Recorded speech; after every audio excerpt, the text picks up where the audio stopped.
खाली घड़ा, सुनने का महत्व। किसी गांव में एक युवा लड़का अर्जुन बहुत ही होशियार और तेज तर्रार था। वह हर समय कुछ नया सीखने और जानने की जिज्ञासा से भरा रहता था। लेकिन उसका एक स्वभाव ऐसा था कि वह हमेशा बातों को बीच में ही काटकर अपनी राय देना शुरू कर देता था। जब भी कोई कुछ समझाने की कोशिश करता, वह बोल पड़ता, हाँ हाँ, मैं सब जानता हूं।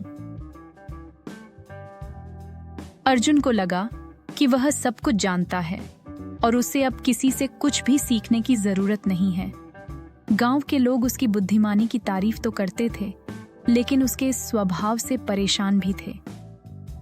एक दिन अर्जुन ने सुना कि गांव के पास वाले पहाड़ पर एक बहुत ही ज्ञानी गुरु रहते हैं, जो लोगों को जीवन की महत्वपूर्ण सीख देते हैं।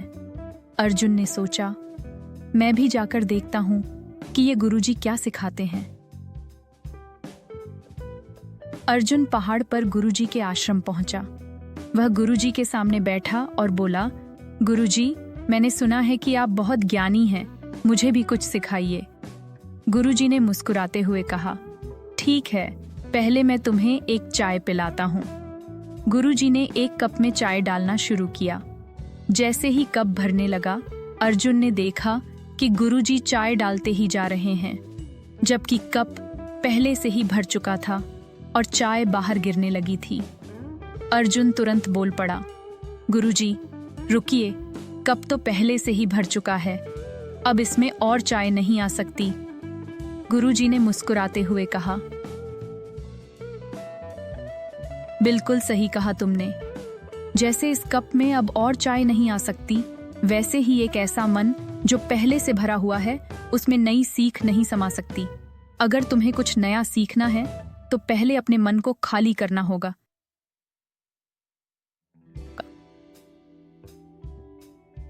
अर्जुन ने यह सुनकर चुप हो गया। उसे अपनी गलती समझ में आई। वह हमेशा दूसरों की बात बीच में काटकर अपनी राय देता था, लेकिन इस वजह से वह दूसरों से कुछ नया सीखने का अवसर खो देता था। गुरुजी ने फिर कहा, सुनने का महत्व समझो अर्जुन।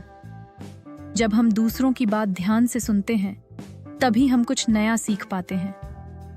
एक भरा हुआ घड़ा कभी और पानी नहीं ले सकता। अपने ज्ञान को तभी बढ़ा सकते हो जब तुम खुद को खाली रखोगे और दूसरों की बातों को ध्यान से सुनोगे। अर्जुन ने सिर झुकाकर गुरुजी की बात मानी और वादा किया कि अब से वह सुनने की आदत को अपनी सबसे बड़ी ताकत बनाएगा। उस दिन से अर्जुन ने दूसरों की बातों को ध्यान से सुनना शुरू किया।